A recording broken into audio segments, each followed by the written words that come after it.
Baring Gould, so I'll do a song what Baring Gould collected. It's not Widecombe Fair.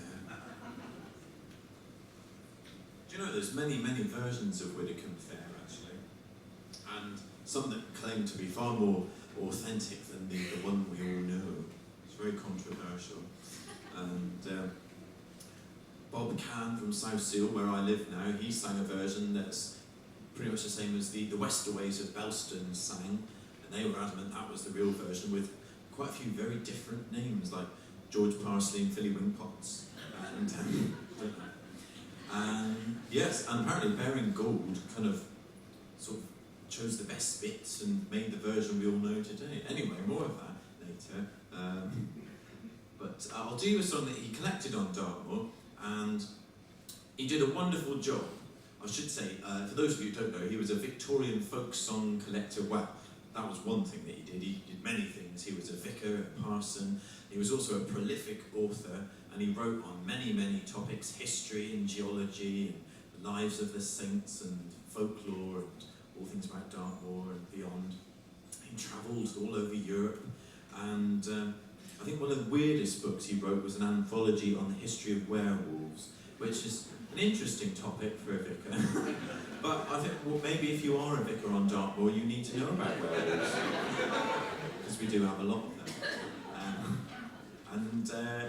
Actually, he also wrote a lot of romantic trash as well. Not because he liked it, but it brought the money and paid the bills. And he went to learn his vicarage up north. He went up to Yorkshire, and that's the real word, isn't it, vicarage? And when he was up there studying for his vicarage, he met a young servant girl who he fell in love with. But of course this wouldn't do, would it? Because he was a much higher standing. And so what he did was he had her sent off to be educated, and when she was done, bing, he had her shipped back down to his pad in Lew Trenchard, and they lived happily ever after. And they had 15 children. I think that's right, 15. It might be more actually. Poor lady. And yes, but apparently that part of his life was an inspiration for My Fair Lady. So there you are. I don't know if that's true. And what else? He used to like to throw these sort of garden tea parties on the lawn at Lew Trenchard. It's not your average size vicarage. It's quite palatial, and through all the local children in the surrounding parishes. And at one of these events, he spotted a little girl sat on a row, not playing with any of the other children. And so he went up to this little girl, and he said, "And whose little girl are you, my dear?" And she said, "I'm yours, Daddy." I love that story. I think he was quite eccentric. He used to like writing standing up, so he had a desk especially made so he could spend all day stood up writing. And you can still go and see that desk today if you go to Lew Trenchard Manor and pay £10 for a cup of coffee. Don't ask them about Baring Gould because they haven't got a clue. But they know who Michael Caine is, so. Anyway, this is a song that Baring Gould collected from a chap called Robert Hard, who was a stonebreaker, which is quite a fitting job for the name.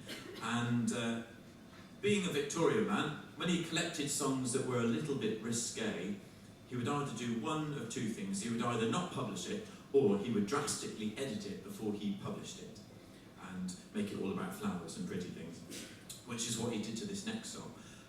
But the good thing about Baring Gould is now he's dead. And that means, bear with me, that means we can get hold of his personal manuscripts and see the songs as he collected them before he edited them. So I shall now like to sing you an unedited folk song. Do join in.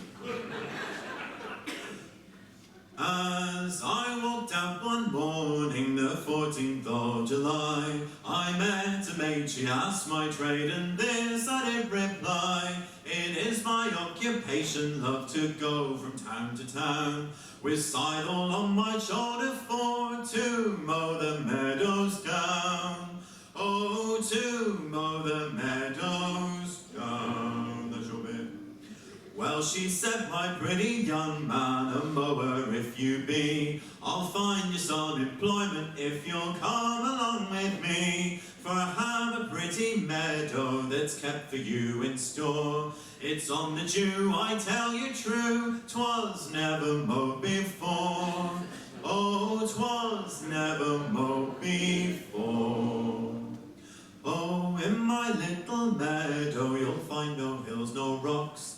I pray you do not leave me till my hay is all in pooks. Son of that way.